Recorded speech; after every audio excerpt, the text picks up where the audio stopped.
You are. Oh, my bad. No, you are good. All right. We're gonna just read these beginnings. The eternal lived an eternity before creating the universe. World of light, Mount Zion, river of life. We saw the river of life, Mount Zion, and the Garden of Eden. You gonna put it on the screen out? Oh, y'all don't see it? Nah, I don't see it. Okay.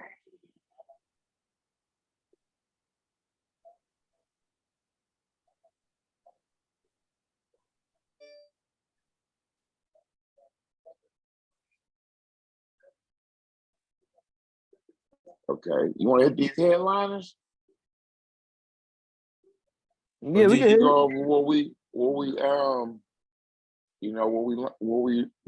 learned yesterday. We learned that the eternal lived an eternity before creating the universe, the world of light he created, Mount Zion, the river of life that's flowing from Mount Zion, the Garden of Eden, Jerusalem, the holy city, the city of peace. We learned about Lucifer, the firstborn of the angels, the laws of the divine government. What was that? Love thy neighbor and love the Most High with all your heart. Yeah, law. It's called the law of divine government, right? Mm-hmm. Yeah, I didn't take that note. I have forgot. Okay, all right. Freedom to choose angels that he created. Freedom of choice.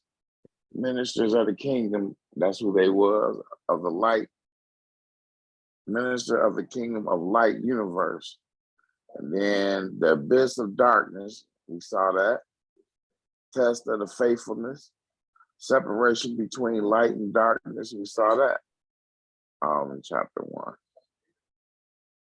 Then chapter 2, we read about an eternity of harmony and peace.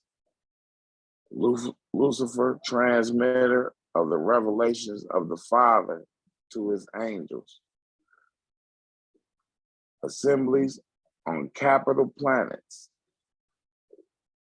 So we learned about other planets. Obedience of divine laws.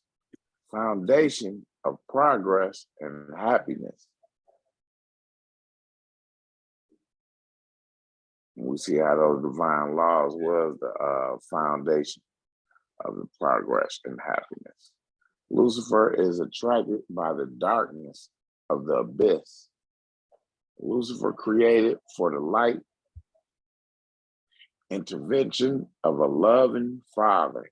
The great inner struggle of Lucifer, the gift of free will, theory of the science of good and evil, the foundations of the eternal kingdom, the betrayal of Lucifer, and the third of the host. The eternal warns about the breaking of the source of life. The universe put to the test, the inconsolable crying of the Father, the mysterious abyss, symbolic meaning of the kingdom of rebellion. That was the earth, the creation of planet Earth. That's what we read over yesterday. Now Yes, sir. We're in chapter 3. Yeah, And we ain't gonna read the headline though. We're just gonna get straight to it. Get straight to it. Yeah. You want me to start about, or I don't know, anybody else want to read that didn't read yesterday? Hey, turn it sideways out. Oh yeah, my bad. Okay, it was just me and you yesterday out there, Brad. Hold on, let me fix it. I hit it. It's all good. Fix my screen.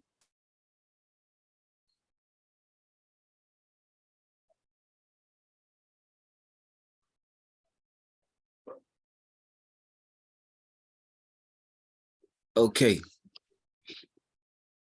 When darkness was overcome on the third day, the Creator continued his work, bringing forth the immense continents that were still beneath the surface of the waters.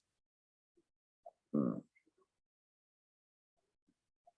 With raised hands, he ordered, join the waters under the heavens in one place, and the dry portion appears. And we was just talking about that. I remember it was like it might have been one group of land, you feel me?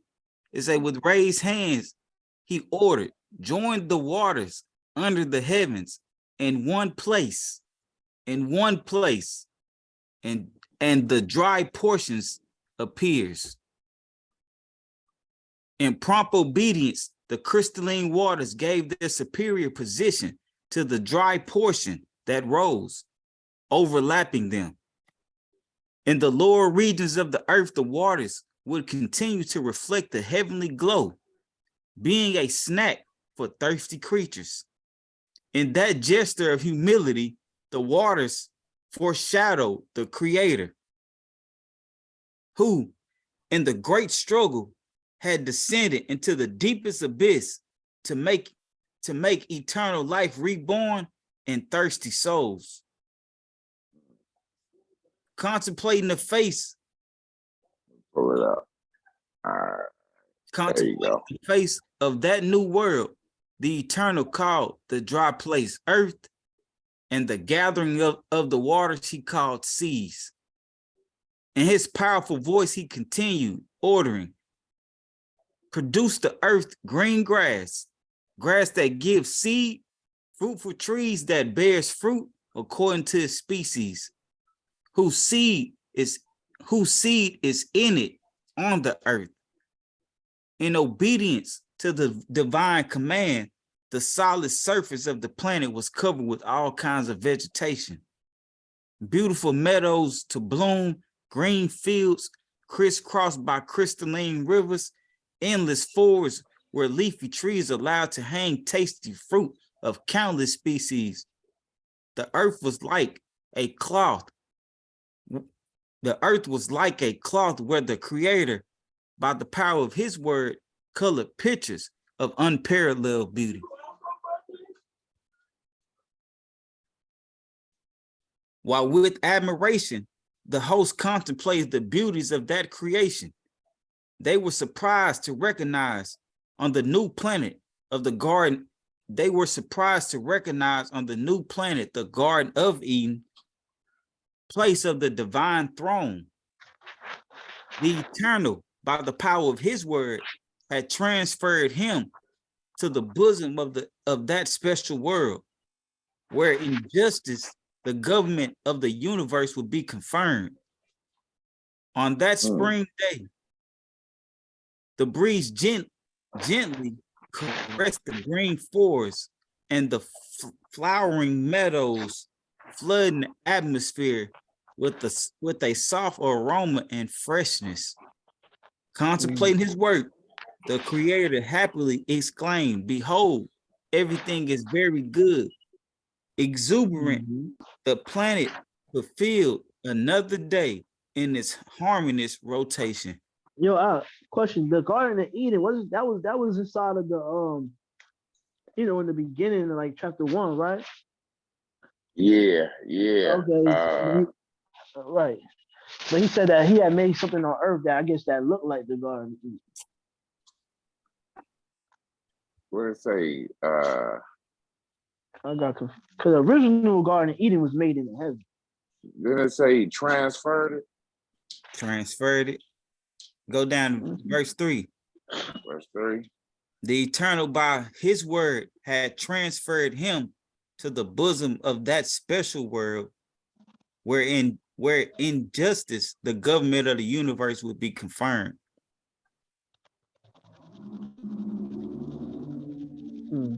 Maybe that's that transfer right there. Like he brought the Garden of Eden from the heavens to the earth. Yeah, it's looking like it, like you say, that transfer. Okay. I see he talking about that spring You too. say by the power of his word had transferred him to the bosom of that special world. Okay, yeah, to the bosom of that special word. Yeah, by the Oh power yeah. of his word. Oh yeah, You because see? right before that say, while with Mhm. admiration, the host contemplated the beauties of that creation. They were surprised to recognize on the new planet the Garden of The Eden. Garden of Eden. Okay, yeah, they were surprised to recognize on the new planet the garden. So he brought the Garden of Eden on Earth. Yeah, and say, look, play.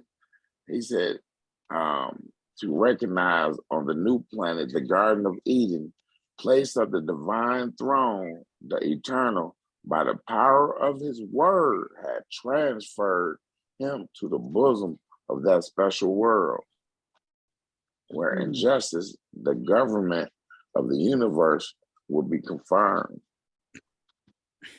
So he was just like, maybe that's how it's gonna be when he bring it back. Right. Exactly. Yeah, And because you he's He gonna know, took bring it. that. He Yeah. took it. I guess he took it away when Adam sinned, and gonna bring it back. Okay. Yeah, because he's gonna bring that heaven, New Jerusalem supposed to be coming on Earth. So we, I could see. Yeah. right? Because in the earth where it say, where the justice of the government of the universe is gonna be Mm-hmm. confirmed. Mm-hmm. Okay. Okay. Cool. The faithful host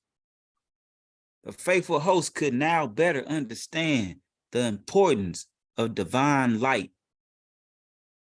His absence had obfuscated, we'll have to get that, had obfuscated on that night the beauties of Zion.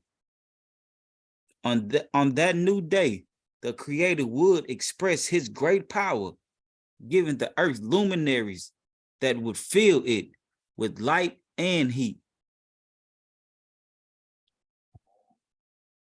Those luminaries would remain forever as symbols of the spiritual presence of the eternal. So we talk about the moon, right, and the sun. Mm. Mm-hmm. This is the fourth day right here, right? Yeah. Let me see. Let's look at I think, Genesis. I think it's the fourth day right here. On that new day, yeah. Yeah, this is the fourth day.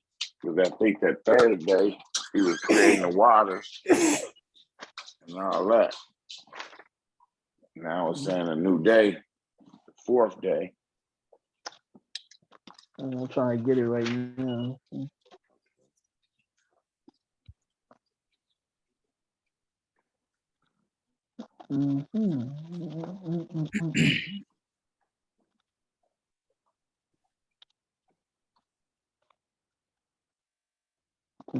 Morning. It's the third day. So what you said? This is the third day out. I think it's the fourth day. The fourth day. Fourth day.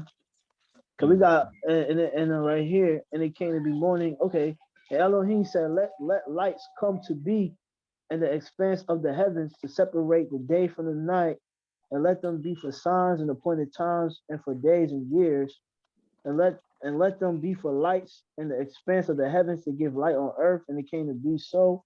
And Elohim made the two great lights, the great light to rule the day, and the lesser light to rule the night, and the stars. And Elohim said, "Let them in the expanse of the heavens to give light on earth, and to rule over the day and over the night, and to separate the light from the darkness." And Elohim saw that it was good, and there came to be evening, and there came to be morning, the fourth day. Yep. Right on. On number 4, right? Mm-hmm. Okay. I'll start back at the top. Those luminaries would remain forever as symbols of the spiritual presence of the eternal. That's what those luminaries say are symbols of the spiritual presence of the Most High. Mm. Like how the stars and all that I always see. The sun, the moon. I always got an eye on you. It's like the Most Spiritual High presence. do. Mm-hmm. which is the source of all light. Contemplating the dark and empty space that extended around the earth, with a powerful voice he ordered, let there be luminaries in the expansion of the heavens, so that there is separation between day and night. Be they by signs and for certain times, those are appointed times that I just read. They be for signs and certain times, to days and years. And be for luminaries in the expansion of the heavens to light the earth. Immediately, the space became radiant due to the brightness of the sun and the reflection of the planets and satellites. Before this demonstration of power, the faithful host knelt in reverent worship. On the fourth day, the Eternal created the worlds of our solar system, not to be inhabited like the earth, but for the balance of the system, right? He said not to be inhabited. So you hear these people talking about we gotta go To the stay on moon. Mars, and Mars, and there's life on Mars, and we could go stay on Mars. He said it's not to be inhabited. Right. Right. They also filled the sky with glare, softening the darkness of earthly nights. Turning his eyes to the ground, the host were glad to see her radiant in colors. Very close to it, you can see that the moon that with its silver reflection would scare away the deep night shadows. Wrapped up by the enchanting scenario, the children of light, rejoicing, greeted the dawn of the fifth day, which would be of many surprises. The fifth day coming up, they greeted the dawn. Right. Pulling to the top. The Eternal would turn the festive land by the presence of countless species of irrational animals that would inhabit the entire surface of the planet. That creation would have continuity on the sixth day.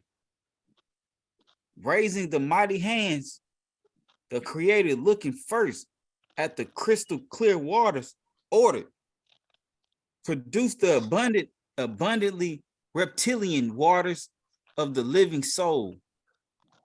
Immediately, the water became undulating,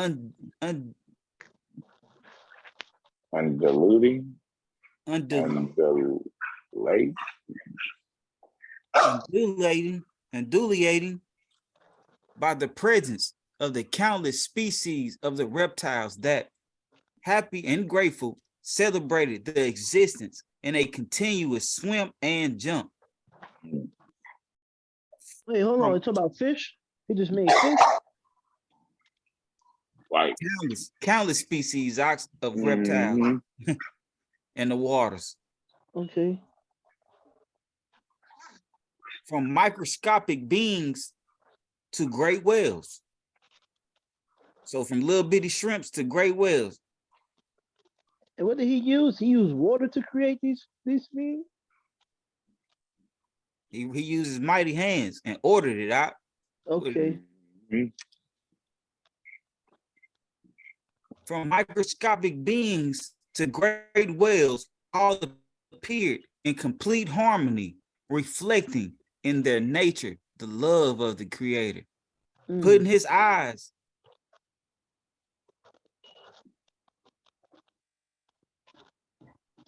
Can y'all hear me? Yeah, we can do that. Putting his eyes on the indigo atmosphere that rested on the green forest, the Eternal continued. Birds fly over the face of the expanse of the heavens. Through his order, the heavens were filled with colorful birds that, flying in all directions, had in their hearts a song of gratitude for life. This song filled the air, mixing with perfume of flowering bushes. So when you hear the birds chirping, They praise the Most High. Praising the Most High. Right on. So hold on. These birds and these waters, they was created before man. Oh yeah. That's why they got the you know, when they start talking about dinosaurs and stuff, you know. Because you know, these beasts was created before man, you know.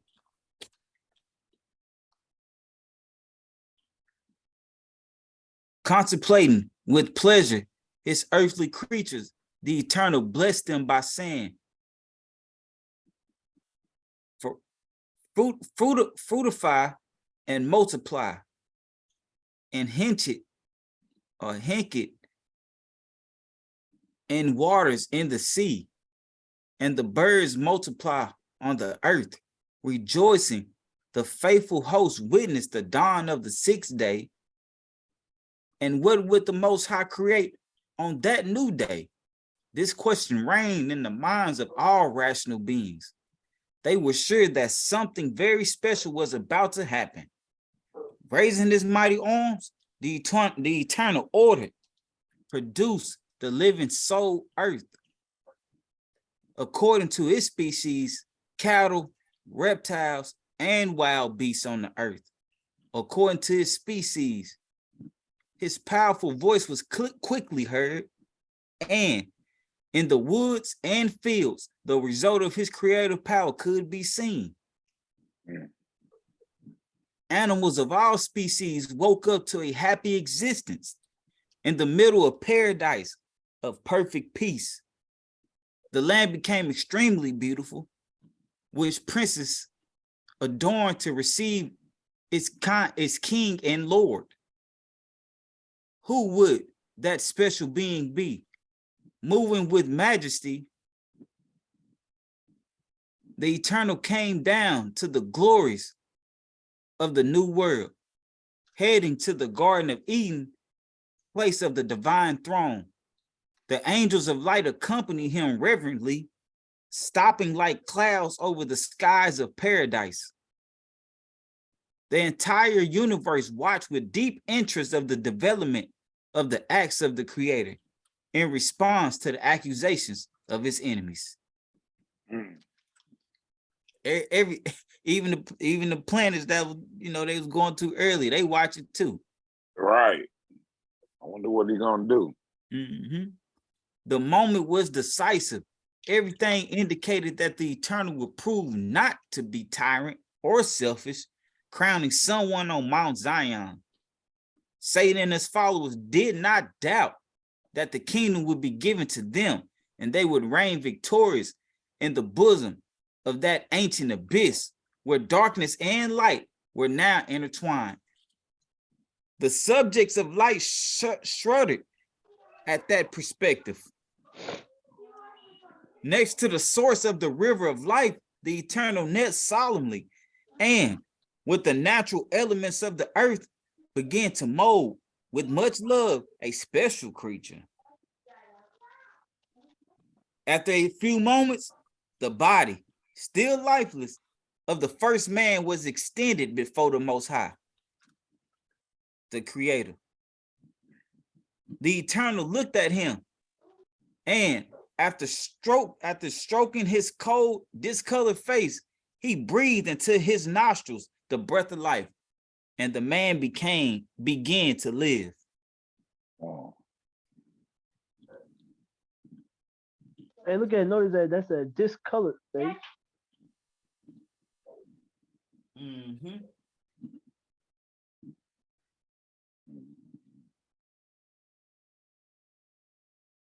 So man became a living being, man, when he breathed into him, right? Yeah, hold on, before you Natural move it up, elements of the earth. I got some notes to take out before you move that thing up real quick. Okay. Notice it says Satan and his followers did not doubt that the kingdom would be given to them and that they would reign victorious in the bosom of that ancient abyss. And that's where it talk about the earth is given in the hands of the wicked and stuff like that.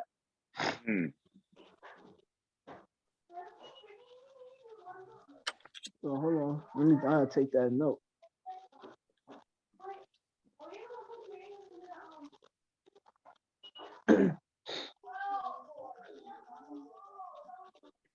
Hold on,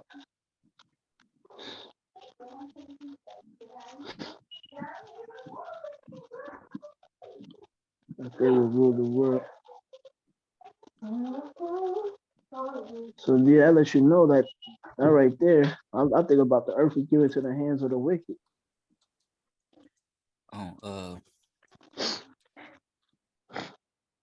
When it says Satan and his followers did not doubt that kingdom would be given to them, and they would reign victorious in the bosom of that ancient abyss. Mhm. Okay. In the middle. I like the bosom, the middle. Right. In the middle is what? Jerusalem. Mm. And it says this with the natural elements of the earth. So that this is creating man from dust right here, right? Right. Right. Begin to mold with much love With a much love. special creature with much A love. special creature. It didn't say nothing. It didn't say nothing about none of these animals about special, with much love. Right. Or call them special. Okay, that's a fact. Because he just raised his hand and let there be this, let there be that. Okay, but he molded us with much love. Okay. Right next to the source of the river of life. Mm. Let me take that note real quick then. Right next to the what'd you say, Out? Oh, I see it. Next to the source of the river of life, right? Right. Mm-hmm. So man's supposed to live then, right? Right. Mm-hmm. Hold on. The river of life. Okay. Here we go. Chapter 3. I think that's it. All right. Good. Thank you.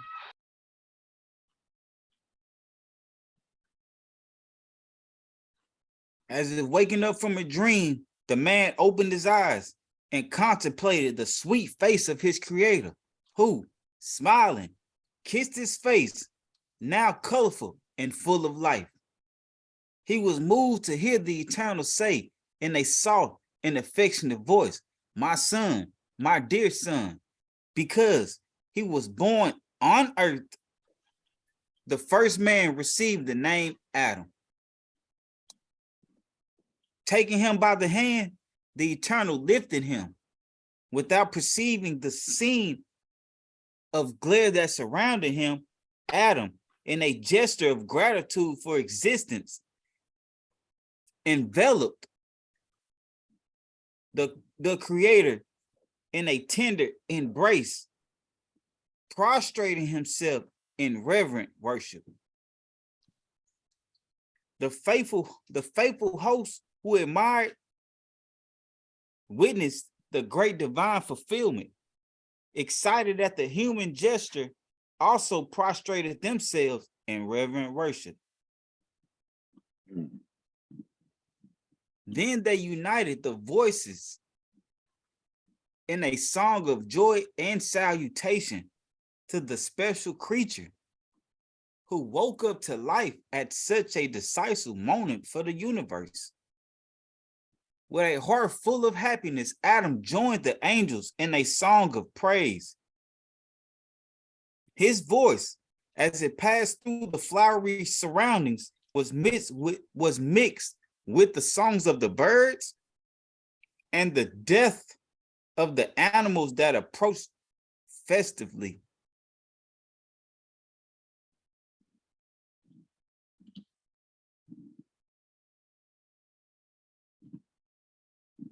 In a walk of unforgettable surprises, Adam was I wonder if that meant to be the death. You know what I mean? Yeah, because There's got to be death. And the death of the animals that approach festively. yeah, I'm with you. That's what it got to be. Yeah, because they got a couple misspelled words in here. Right. And yeah, right.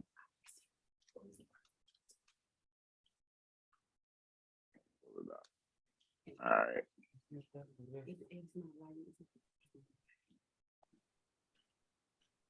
Hold on. Find my charger. My white charger and the cord, they should be connected together. You're not looking at all the walls. That's not even my cord. That's not my white cord. No, it's not.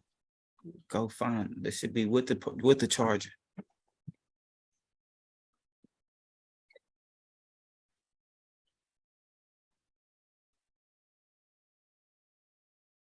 Okay, where we at? Uh, 12? we at the no, we at the top. Where it's at the top. Read that. Okay. He saw Mount with admiration. Okay. Matter of fact, go ahead and start. And they walk up unforgettable surprises. Adam was made aware of the beauties of his home.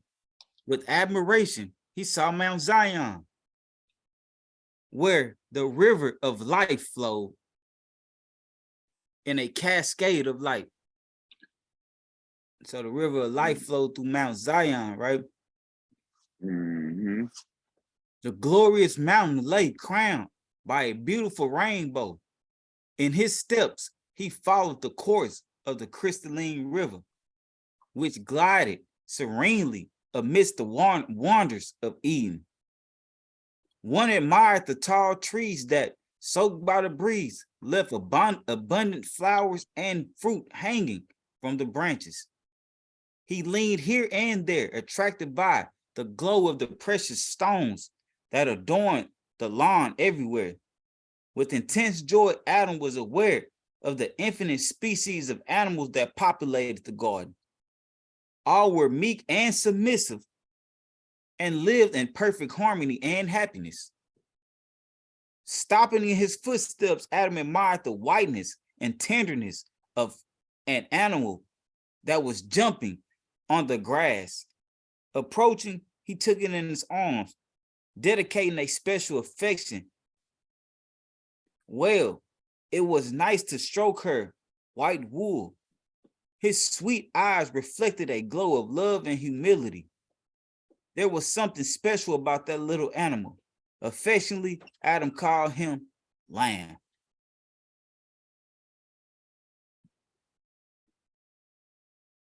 With the little animals in his arms, Adam looked gratefully towards the eternal and worshiped him. Contemplating his white robes, his expressive eyes of an unparalleled love, Adam discovered that he had in his arms a symbol of his author.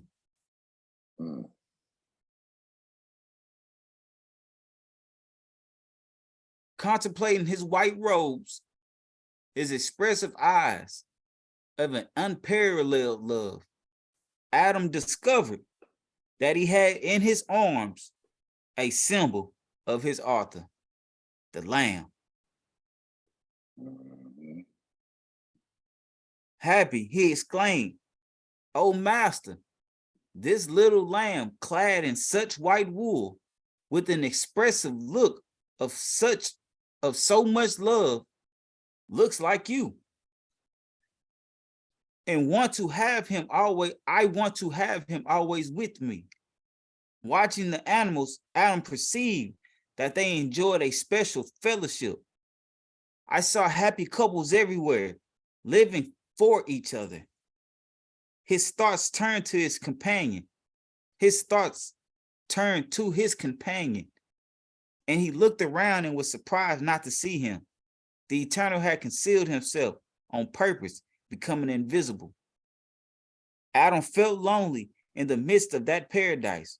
With whom would you share your happiness and love? There were animals there, but they were irrational, unable to share their ideals. He was born in his heart, walking alone in that sunset, a burning desire to find someone who could always be by his side. While Adam looked towards the distant hills in hope of seeing someone, the Eternal appeared at his side and said, "It is not good for man to be alone. I will make him a companion." Adam was happy to hear from the Creator that promise. Just at the moment when he longed to have someone so that he would always be visible at his side. Taken by a deep sleep, Adam leaned back in the chest of his loving creator who, with caresses, made him numb. In his subconscious, the first colorful dreams arose. Contemplate the eternal's tender gaze. He hears the harmonious sounds of the angelic music. Discover the wonders around Mount Zion with its rainbow, the river of life, the meadows in bloom, the animals that greeted him at the party, the scenes that surrounded him in his longing are repeated in his dreams. He looks around in the hope of finding his partner, but he doesn't see it. He feels lonely in his dream, and that makes him look for someone with whom to share his existence. His gaze stretches through greeny countryside, seeing in the distance flowery hills, while walking hopefully. Feel the gentle breeze gently stroke her hair. Talk to the breeze. Breeze, you seem to be who I am looking for so much. You caress my hair, you kiss my face, you have the perfume of green bushes. If I could see your face, I would kiss it. If I could touch your hair, make long braids and decorate them with the flowers of our garden. After walking in the dream through the meadows of paradise, Adam stopped while contemplating the surrounding landscape. He admired not seeing the effect of the breeze on the flowering branches, but how if he felt it warmly on his face. Then he began to wake up from his dream, still with his eyes closed. He remembered the moment when, sleepy, he lay on the Eternal's chest. Would the breeze be the touch of his hand? With this question, he opened his eyes and was excited to see a pretty woman who, with scented hands, caressed her face with love. It was the breeze of his dream, the promise of a creator who just wanted to make him happy. Now Adam was complete, for he had Eve, who was flesh of his flesh and bones of his bones. Taking her by the hand, Adam invited her for a walk of unforgettable surprises. He would show his companion the beauties of his home. Sensitized, Eve stopped at every step, attracted by flowers that exhaled soft perfumes, for the birds that sang happy songs, for the animals that followed them submissive, by the vegetation of the rich nuances, through the crystalline waters of the river of life that flowed cascade from Mount Zion.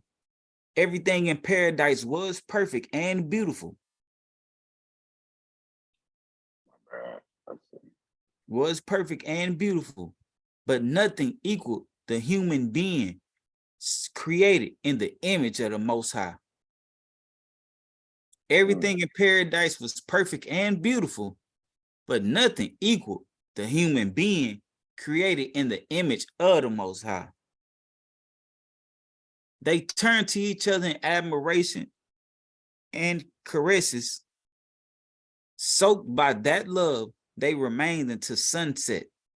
With delight, the young couple began to contemplate the setting of the setting sun that, through pink rays, colored the skies in a beautiful tree. It was the sixth day that came to an end, giving rise to the hours of a special day, Saturday. That day, in its meaning, would be solemn for all subjects of the eternal. For its dawn would bring victory to the kingdom of light.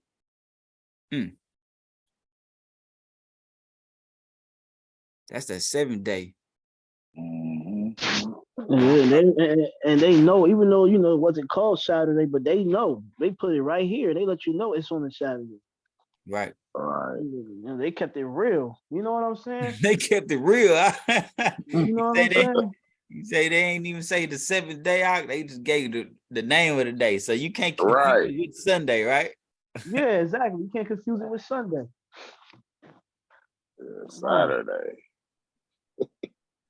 And they say that day in this meaning would be solemn for all subjects of the eternal, for its dawn would bring victory to the kingdom of light. Because on that 7th day, not that 8th day, on that 7th day, it's gonna bring victory to the kingdom of light, right? That's a Because on that note. 7th day, That's a note. all, that's New Jerusalem coming down. Long story short, instead of going in the whole soliloquy with you, that's New Jerusalem on the 7,000 year, the 7th day, man. Come on. That's when it come down. Feel me one time, Mike. Not we don't see nothing about no 8th day. Okay. I ain't said nothing. Right. The sun, which on the 6th day had brightened nature with its brightness and heat, was hidden, leaving it in cold shadows. The cheerful birds, silencing their trills, looked for their nests while the other animals were collected. Only the couple remained motionless, trying to see in the last flash that went out on the horizon.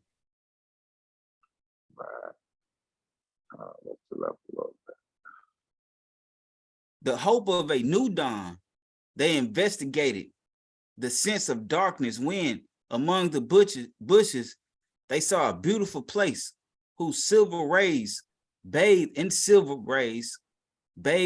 nature and soft luminosity.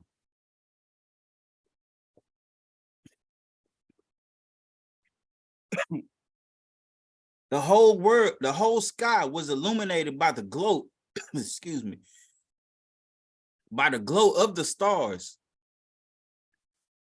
Admired, they discovered that the night was only darkness when they looked down. Adam and Eve, in their innocence, did not know that night symbolized the bleak future of humanity. When they understood it, they would be comforted to contemplate the brightness of the heavens. The place would speak of hope, and the twinkling stars would attest to the interest of the host of light in clearing their more darkness, giving encouragement to sinners. But only those who, diverting their eyes from the earth, contemplated the high heavens would be enlightened.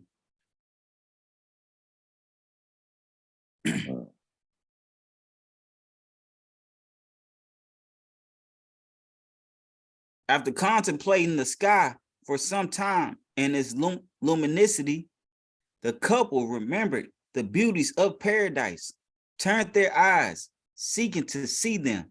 They were, however, hidden in the middle of the shadows. How much they wished for dawn, for only he would bring paradise. But the longing of the human heart,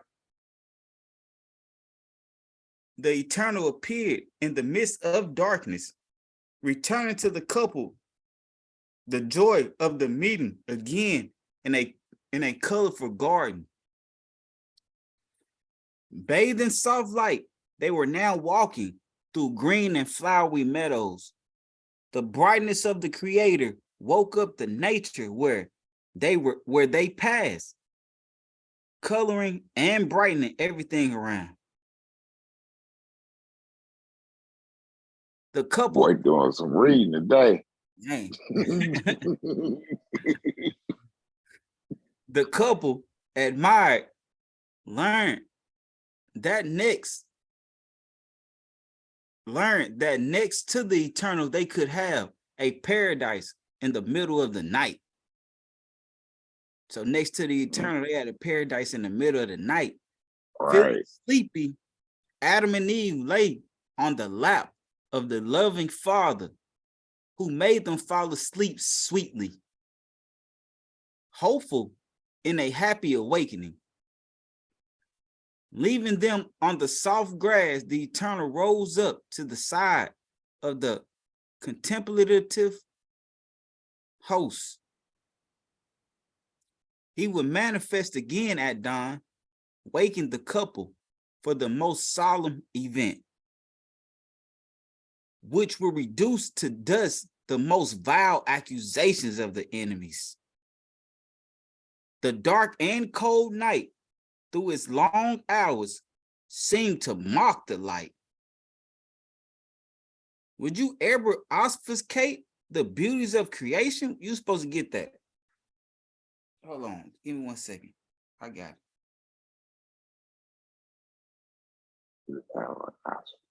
So that word came back up again. Hey, while he's doing that, you think I could get a screenshot if you could scroll down a little bit when he was talking about man, he was talking about like the light and the darkness and be like the hope for sinners and stuff like that. I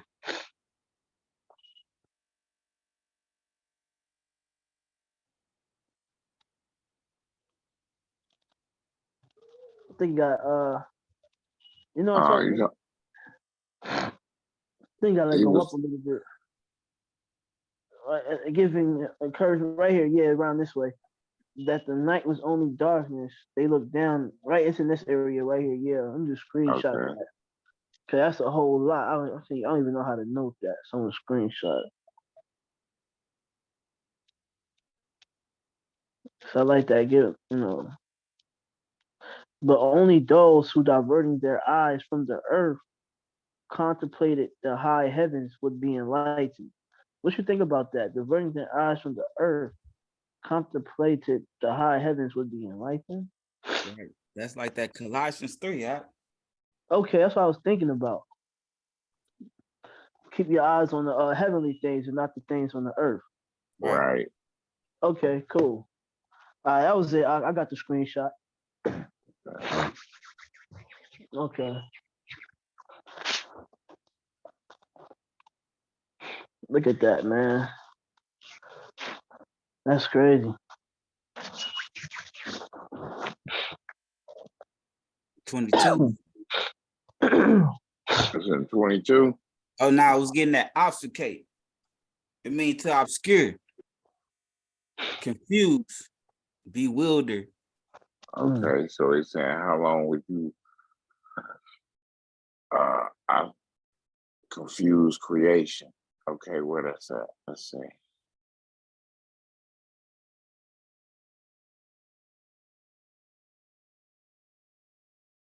Render obscure, unclear.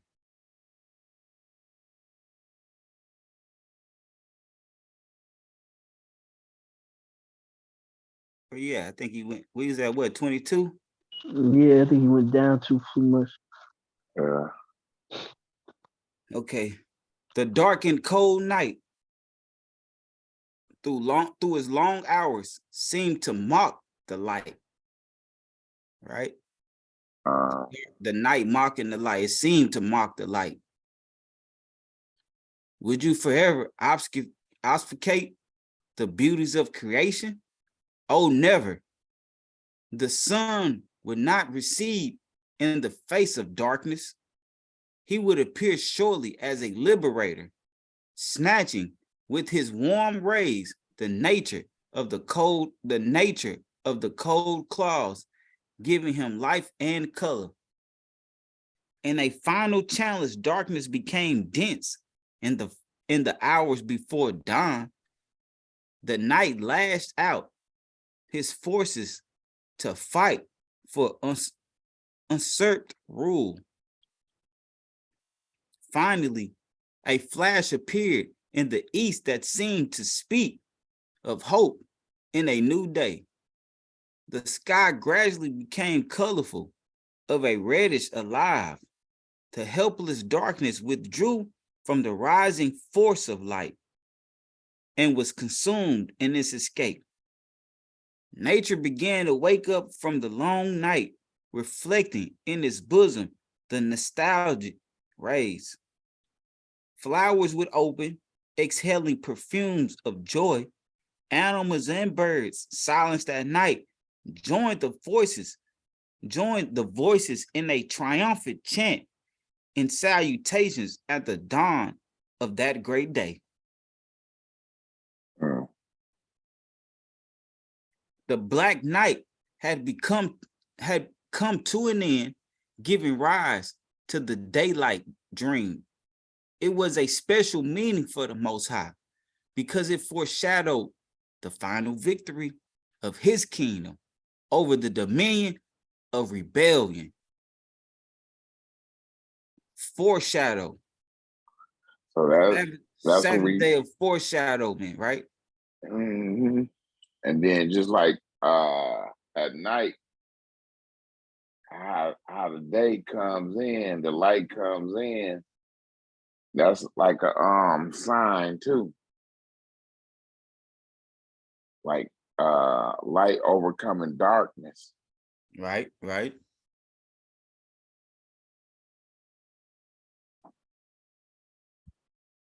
So the black night had come to an end, giving rise to the daylight dream. It was a special meaning for Elohim because it foreshadowed the final victory of his kingdom over the dominion of rebellion. So it ain't gonna be no more light and darkness, right? So while it being dark at night, that's representing rebellion. And that's why they always say, man go forth his work until evening. And then at dark, nobody can work. Ain't nothing good happening at nighttime, what they say. Right.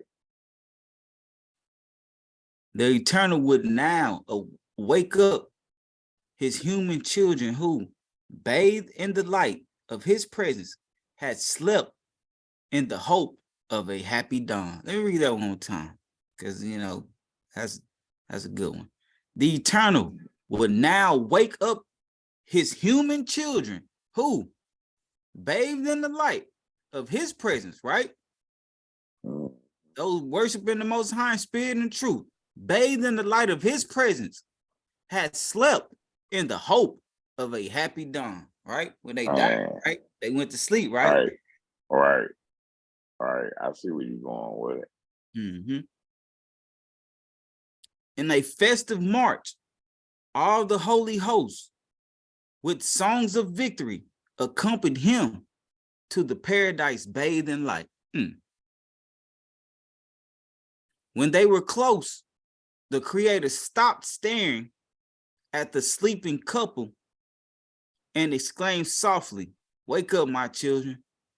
His voice entered Adam and Eve's ear, waking them up for the happiest communion. Right? New Jerusalem, going to New Jerusalem is the happiest communion that we'll have. I got something for that light overcoming darkness, man. Like I had to think to myself. I said, that sounds familiar. Go ahead. What you got, That's that Joel 3:15. Let me get to that thing real quick. Joel chapter 3, verse 15. 1 second. I'm there. It says, I'm gonna start. Okay.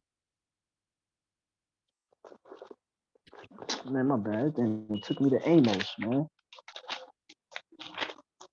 All right, let me see. All right, here we go. I'll start at 14. Crowds in the valley of decision, for the day of Yahuwah is near in the valley of decision. The sun and moon shall become dark, and stars shall withdraw their brightness. So it's going to be straight dark.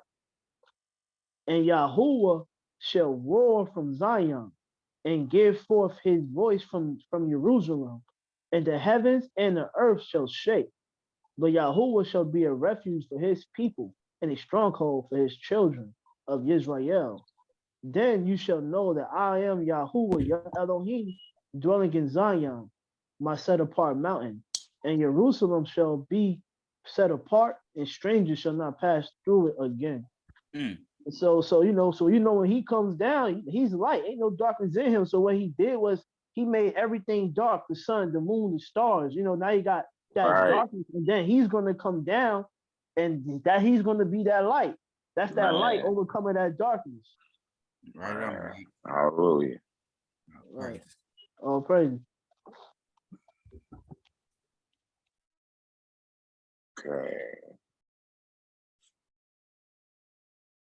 For the happiest communion.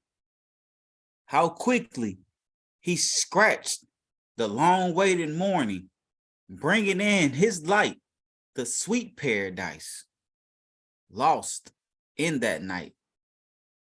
With joy, the couple greeted their divine creator, joining the angels in triumphant antiphons. The universe lived a truly solemn moment. On that festive morning,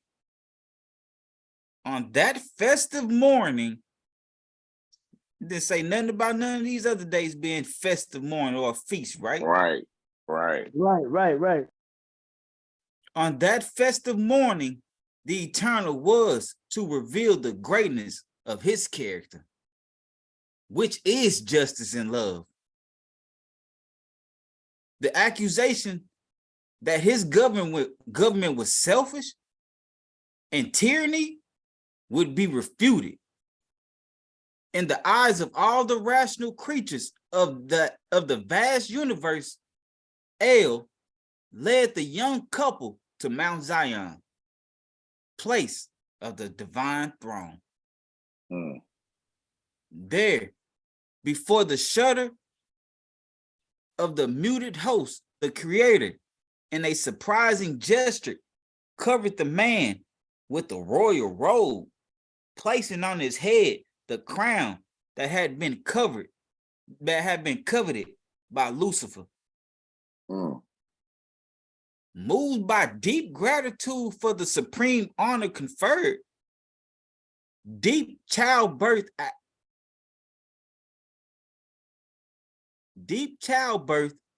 Adam and Eve bow reverently, placing their precious crown at the feet of the Creator in the sign of submission.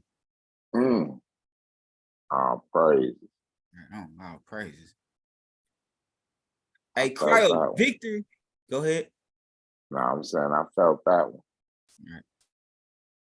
A cry of victory followed that human gesture that shook the entire creation.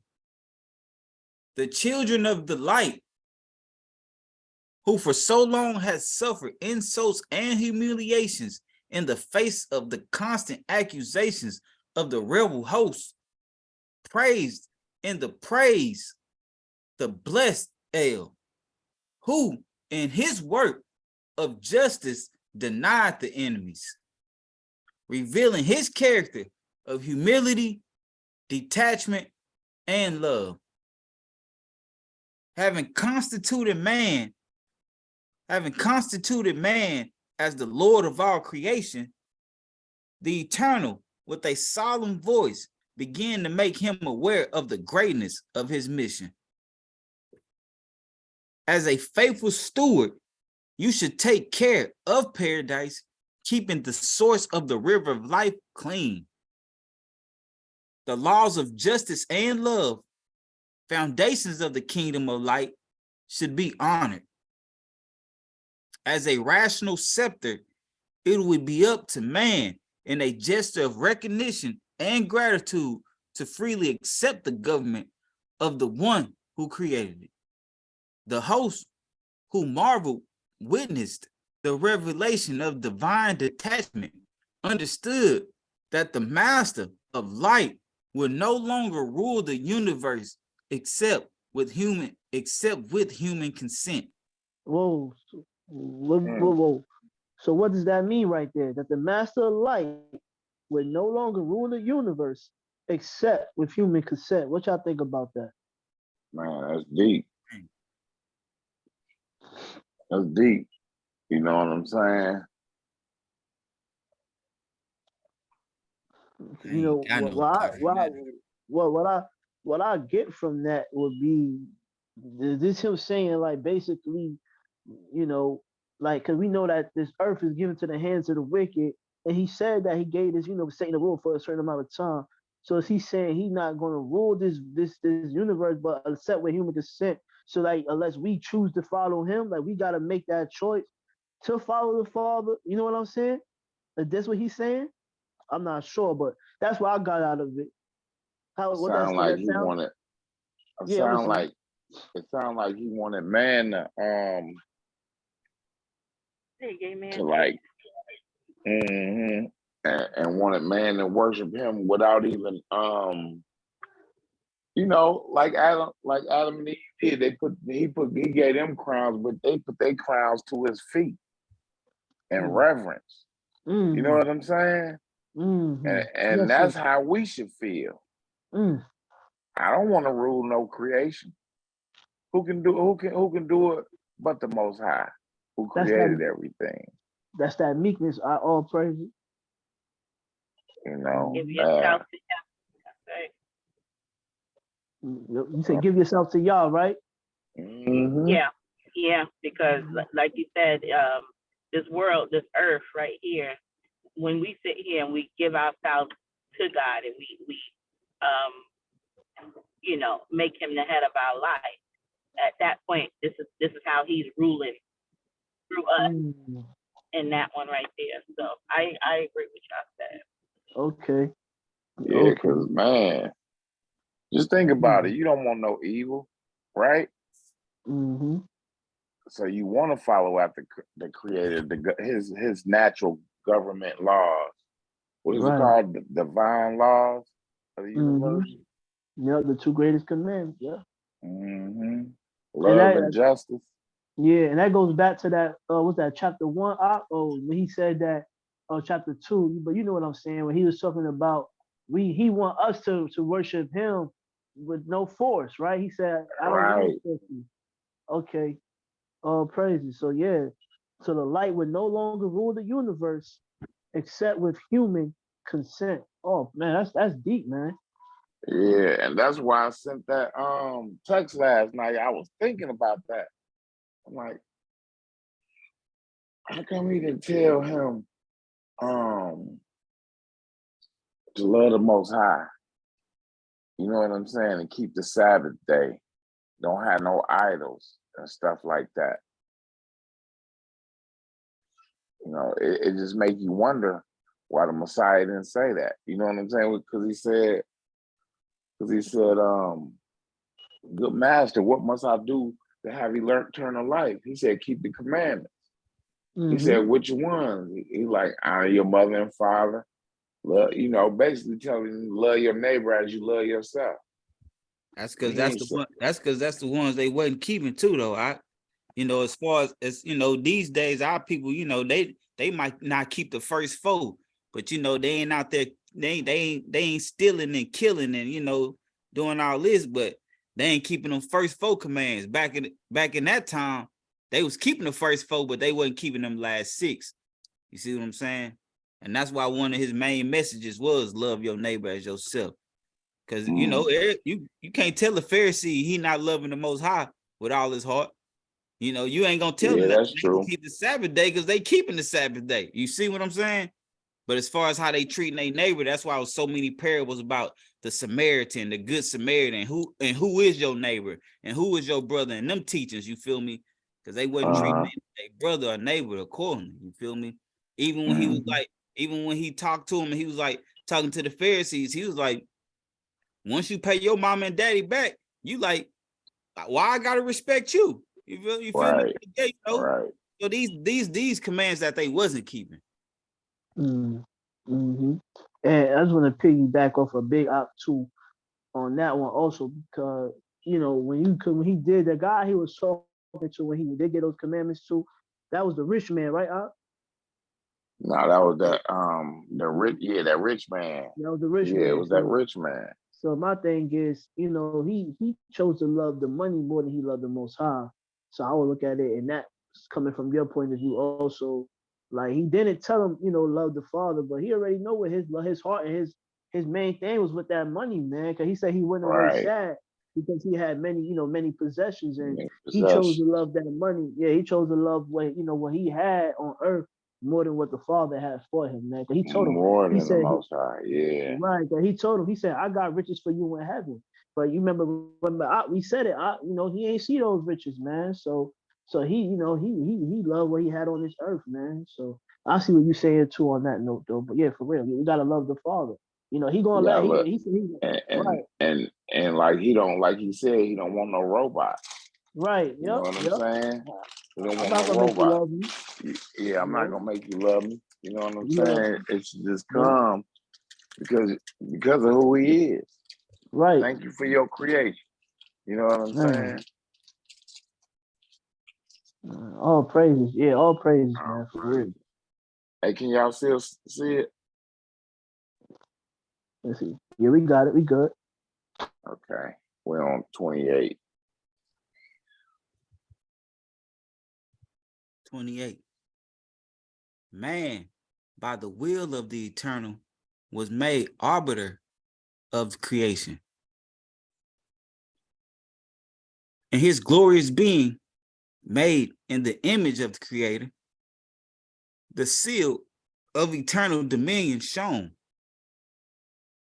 After revealing to the couple the infinite honor and responsibility of their mission, the creator made them aware of the spiritual conflict that was working for the conquest of the universal dominion. Lucifer, who for countless ages had served the divine king in Zion, had been corrupted by pride and selfishness, being followed by a third of the rational host. They sought now to dethrone the eternal, dishonoring him with vile accusations. Mm, mm, mm. Hey, I want to say something, man. I just, you know, it's a thought I used to always have. You know, I never understood the whole, you know, God and devil thing. But then now I'm seeing like the mercy of the Most High, and you know how much love He really have. You know what I'm saying? So I'm thinking to myself, okay, Lucifer was the first created angel, and you know, with all, you know, so basically, the Most High didn't want to destroy him straight off the bat, man. Just even Lucifer hit the second, all what he does, he was able to forgive him. And the thing is, I just feel like just that the fact that the Most High just didn't wipe him out of existence because he really cared when he created him. You know what I'm saying? You know what I'm saying? So he you feel me? He ain't just He, he was the he first ain't created just wipe angel. them out. Yeah, and then Yeah, he all the didn't just wrong wipe that him he out. did. Right. You know, he And So could then he still giving wipe him out. everybody, giving everybody that chance. yep, that's it. Hmm. That's it. But you still gotta, you know, sometimes we reap what we sow. So even though he Mm-hmm. forgives us, we still gotta go through some things because we put ourselves in that position. That's the position he put himself in. So he still gotta Hmm. eat it. Right. He's eating it right now because at the end of the day, he's going to get destroyed and thrown in the lake of fire still. But the Most High, like, you know, I guess this is his mercy. You Yeah. know what I'm That's saying? that's what's so crazy because when you think about it, you know, he's sitting here and he's coming at us as God's people on this earth that have the Mhm. opportunity to be with the Most High in eternity. And he knows his fate, and he had the opportunity to change it, and he didn't. He didn't, man. Right. And And we Yeah, and and that's we his, have, and it seemed like that's his goal to have the law of good and evil, and he ruled that kingdom in the kingdom. You know what I'm saying? It seemed like that's his goal right there. you want to be like the Most High. Mm-hmm. Man. Word, I had to get that out. I'm like, man, now I'm starting to understand it now, you know? Right. Mhm. Okay. You see it? Nah.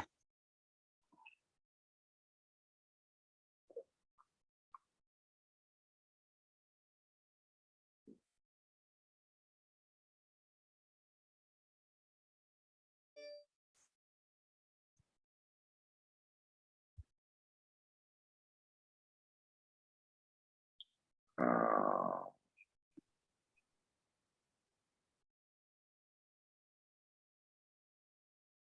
29. Unless you wanna. 29. Okay. Having revealed to the human being the painful situation in which the universe was, the Eternal in a solemn gesture showed them 2 tall trees that, loaded with great fruits, rose on both banks of the river that was born from the throne. To the one who rose to the right, the Most High revealed to be the tree of life, monument of the kingdom of light. To the one who stood on the other shore, he revealed himself to be the tree of science of good and evil, a symbol of rebellion. By eating the fruit of the tree of life, man would manifest his submission to the Creator, which is the source of life and light. To eat from the other tree would be to give the enemy the dominion of Zion. Mm. The inedible result of that step would be eternal death. So now we see death kicking in. Mm-hmm. And we got that understanding of that tree they ate from, that science of good and evil tree. You know, the kingdom of what was that? The kingdom of we had that note. Mm-hmm. The kingdom of rebellion. That's that tree, right? Mm-hmm. Okay. The inevitable result of that step would be eternal death, not only for the human being, but for all creation, which would be reduced to chaos under the fury of rebellion. After contemplating the 2 tall trees, which externalized in their fruits such infinite responsibility, Adam prostrated himself before the Creator, saying, "You are worthy, Yah, to reign over the universe, because by your wisdom, love, and power, all things were created and subsist." On the Sabbath, in Bel, the divine triumph swelled with praise. All the children of light joined the human being in the most harmonious song of all exaltation to him whose greatness is unparalleled. It was with horror that Satan and his followers witnessed the great realization of the eternal. They witnessed with bitterness the joy of the faithful before the coronation of man, an event that threw down the strong accusations they had raised against the divine government. Full of anger and frustration, they now considered his sad condition. How terrible and humiliating was the thought of seeing their plans of rebellion vanish before the Creator, similar to the shadows of that night. Mm. If they could, they thought they would fill the Sabbath with darkness, erasing any hope of victory from the minds of the subjects of the eternal. Finally, in their consideration, Satan and his leaders understood that they had no opportunity, that they had an opportunity in the middle of the Garden of Eden, on the heights of Zion. The tree of the science of good and evil was rising next to the river of life. A human gesture would be enough, nothing more, and they would have under their power forever the covenant domain. But how to seduce him? Encouraged by the prospect of a conquest, Satan sought ingeniously to formulate a bordering plan. He knew that if he failed in his attempt, all hopes of triumph would have dissolved. All his dreams of adventure crumbling, he concluded that deception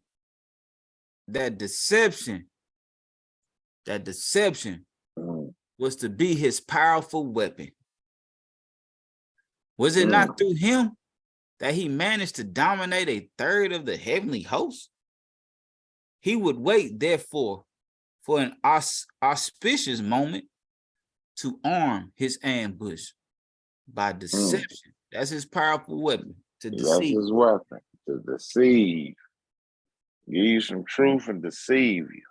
Man. Wow. And that goes back to that scripture. You gotta find it. Yeah, it's long. Are you scrolling through it? It's long. Yeah, I was looking. Yeah. Oh. Yeah. Hey, it's a whole day right here. We're gonna have to hit this one Right. another day.